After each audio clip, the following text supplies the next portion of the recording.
Hindi nyo masasabing under ako sa asawa ko. Kasi katunayan nga kahapon, sinigawan ko pa yun. Ito sabi ko eh, "Hoy, ilan yung sasain ko?"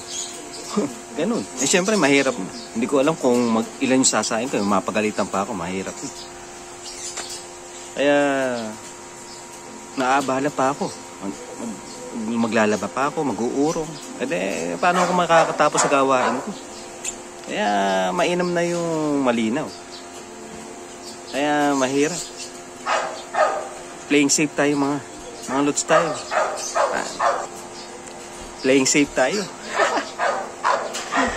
Mahirap talaga. Mahirap kalaban si Mrs.